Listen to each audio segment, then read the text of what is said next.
اقرار اور ایمانداری۔ روحانی رہنماؤں کو اپنے مذہبی حدود کی حفاظت کے لیے کبھی بھی سچائی کو دبانا نہیں چاہیے۔ میں راشد یونس ہوں۔ یہ اصول در حقیقت مذہبی رہنماؤں کے رد عمل سے لیا گیا ہے، کیونکہ پطرس اور یوحنا کے معجزے کی وجہ سے، یعنی اس لنگڑے آدمی کی شفا یابی، اور مجھے پطرس کا جواب بہت اچھا لگا جب اس نے اس شخص کو دیکھا جو اس کی طرف متوجہ ہوا اور وہ بھیک مانگ رہا تھا، اور دیکھیں پطرس نے کیا کہا، اور میں پس منظر کے لیے اس کا جائزہ لینا چاہتا ہوں۔ پطرس نے کہا، سونا چاندی تو میرے پاس ہے نہیں، مگر جو میرے پاس ہے وہ تجھے دیے دیتا ہوں۔ یسوع مسیح ناصری کے نام سے چل پھر۔ اور وہ شخص جو جنم سے لنگڑا تھا چلنے لگا۔ یہ بالکل ایسا تھا جیسے کہ اس کی نئی ٹانگیں مل گئی ہوں۔ یہ بے شک ایک معجزہ تھا۔ یہ نشانیوں میں سے ایک، عجائبات میں سے ایک تھا کہ خدا نے رسولوں کو اس قابل بنایا اس معاملے میں پطرس اور یوحنا یسوع مسیح کے پیغام کی حقیقت کو ظاہر کرنے کے لیے انجام دیں۔ اب دیکھیں کہ کیا ہوا جس کی وجہ سے انہیں مذہبی رہنماؤں نے قبضے میں لے لیا، صدر عدالت نے۔ اب اس کو سمجھنے کے لیے آپ کو صدر عدالت کو سمجھنا ہوگا، جس کا مرکز یروشلم میں تھا، اور وہ تمام یہودیت پر حاکم ادارہ تھا۔ اس سے قطع نظر کہ رومی سلطنت کتنی بڑی تھی، صدر عدالت واقعی حکمران ادارہ تھا، اور رومی حکومت نے صدر عدالت کو تسلیم کیا اور انہیں کچھ اختیارات دیے، اور انہوں نے پطرس اور یوحنا کو اندر بلایا اور ان کو قید میں لے لیا، اور اس کی وجہ ہزاروں تھی، ہزاروں، لفظی طور پر ہزاروں یسوع مسیح کے بارے میں سچائی کا جواب دے رہے تھے کہ وہ جی اٹھنے والا مسیحا تھا۔ اور اس طرح ہم مختلف گفتگو کے لحاظ سے جو کچھ پڑھتے ہیں وہ یہ ہے کہ انہوں نے ان کو پکڑ کر دوسرے دن تک حوالات میں رکھا، کیونکہ شام ہو گئی تھی، مگر کلام کے سننے والوں میں سے بتیرے ایمان لائے، یہاں تک کہ مردوں کی تعداد 5000 کے قریب ہو گئی۔ اور جب یہ کہتا ہے کہ مردوں کی تعداد تقریباً 5000 تک پہنچ گئی ہے، تو اس کا مطلب شاید 5000 گھرانوں کا ہے۔ اس لیے 5000 کو کئی نمبروں سے ضرب دیں، کیونکہ ان کے پاس بہت بڑے گھرانے کے تھے، جیسے کہ وہ ان دنوں میں ناپتے تھے۔ تو ہزاروں، آپ نے دیکھا کہ 3000 تھے جو پطرس کے اصل پیغام کے نتیجے میں ایمان لائے تھے۔ اب ہمارے پاس 5000 گھرانے ہیں، اور یہ مذہبی رہنماؤں کے لیے بہت بڑا خطرہ تھا، اور پیغام ظاہر ہے کہ لوگ یقین کر رہے تھے۔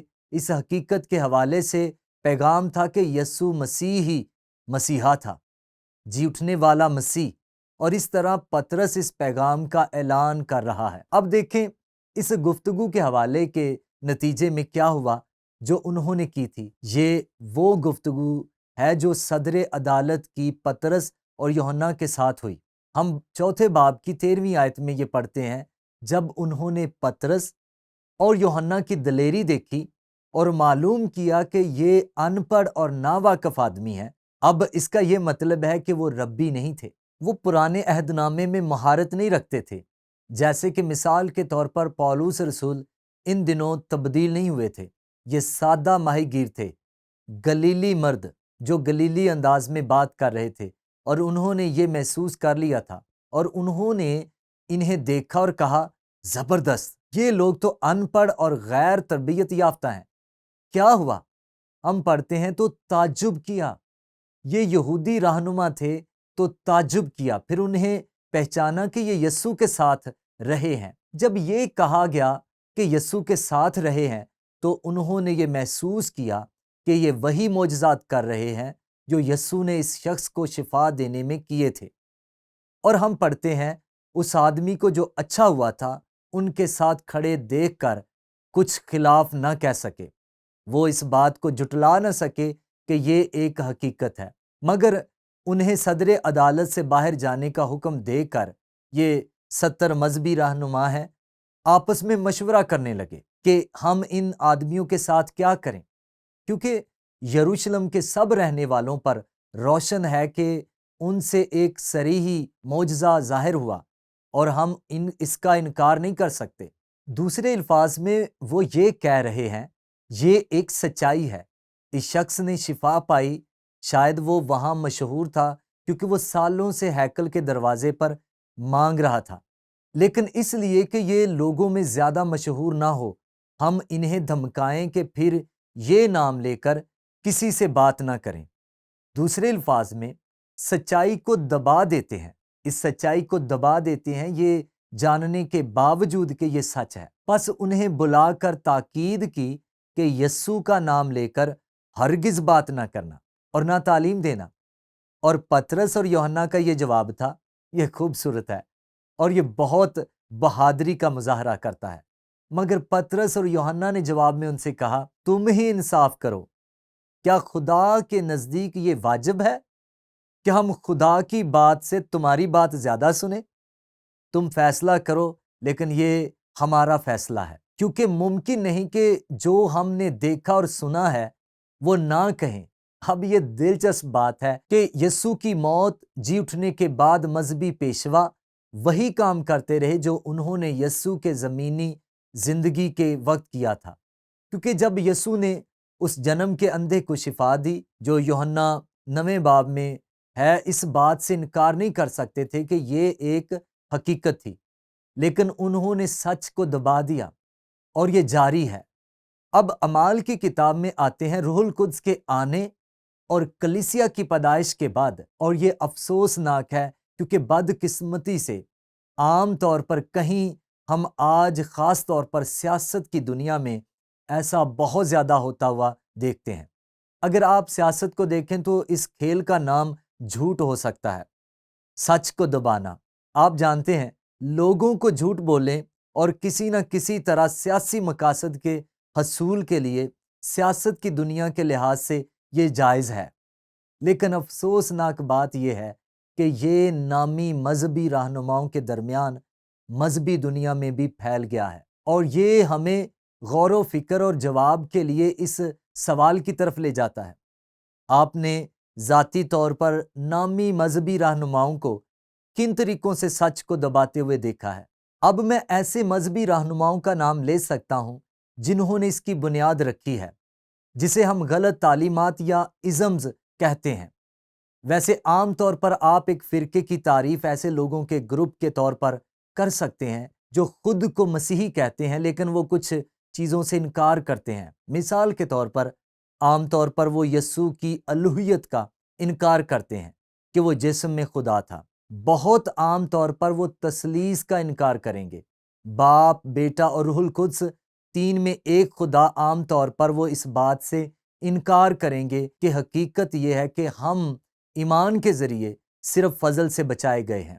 وہ بہت کثرت سے اور بہت مستقل طور پر کہیں گے کہ ہم کاموں سے بچے ہیں، یعنی وہ کچھ کرنا جو وہ اپنے مذہبی نظام کے اندر مانگتے ہیں تاکہ کسی قسم کی ابدی امید ہو۔ اب اگر آپ ان حالات کا مطالعہ کرنا چاہتے ہیں تو آپ واپس جا کر مطالعہ کر سکتے ہیں۔ فرقوں پر کتابیں موجود ہیں اور ان میں سے بہت سے فرقے 1800 کی دہائی میں امریکہ میں وجود میں آئے، اور آپ واپس جا سکتے ہیں اور آپ ان شخصیات کا مطالعہ کر سکتے ہیں جنہوں نے ان مخصوص فرقوں کی بنیاد رکھی۔ اور اگر آپ معروضی طور پر پڑھیں اور اگر آپ کو معروضی تاریخی پیشکشیں ملیں تو آپ کو کثرت سے معلوم ہوگا کہ اس فرقے کی بنیاد رکھنے کی بنیادی وجہ یہ ہے کہ وہ مرکزی مسیحیت کی طرف سے رد کر دی گئی ہیں، اور وہ مخالفت میں مذہبی گروپ بنانا چاہتے ہیں، اور ان کا بنیادی مقصد ذاتی طاقت ہے اور اپنی طرف ذاتی توجہ۔ لیکن یاد رکھنے کی اہم بات یہ ہے کہ ان مذہبی فرقوں کی بنیاد میں وہ سچائی کو دباتے ہیں، وہ حق کو جھٹلائیں گے، اس حقیقت کے باوجود کہ یہ کلام پاک میں واضح ہے۔ وہ اس کا انکار کریں گے اور ایک نئے نظام کے ساتھ آئیں گے، ایک اور الہیات۔ تو یہ آج بھی ہو رہا ہے، اور ہم اسے دنیا کے مذاہب میں لے جا سکتے ہیں جن کی بنیاد رکھی گئی ہے عام طور پر ایک بڑے فرد کی طرف سے جو سچائی کو دبانے اور اپنی خواہش کے گرد ایک نظام بنانے کا فیصلہ کرتا ہے، اپنی عزت اور مذہبی بانی بننے کے لیے اب آپ اسے دیکھ سکتے ہیں، میں صرف عام طور پر بات کر رہا ہوں، میں مخصوص نام استعمال نہیں کر رہا ہوں، لیکن میں صرف یہ تجویز کرتا ہوں کہ آپ دنیا کے مذاہب کا مطالعہ کریں اور آپ فرقوں اور ازمز کا مطالعہ کریں، اور آپ پائیں گے، میں سمجھتا ہوں کہ میں نے جو کہا ہے، جو میں یقین کرتا ہوں وہ سچ ہے۔ تو غور و فکر کے لیے سوال یہ ہے، آپ نے ذاتی طور پر نامی مذہبی رہنماؤں کو کن طریقوں سے سچ کو دباتے دیکھا ہے؟ میں نے اسے دیکھا ہے، مجھے یقین ہے کہ آپ نے اسے دیکھا ہوگا، اور آپ جتنا زیادہ تحقیق اور مطالعہ کریں گے آپ کو معلوم ہوگا کہ یہ سچ ہے۔ تو زندگی گزارنے کا اصول یہ ہے، اور وہ اقرار اور ایمانداری کے تعلق سے ہے جو خدا چاہتا ہے۔ روحانی رہنماؤں کو اپنے مذہبی حدود کی حفاظت کے لیے کبھی بھی سچائی کو دبانا نہیں چاہیے۔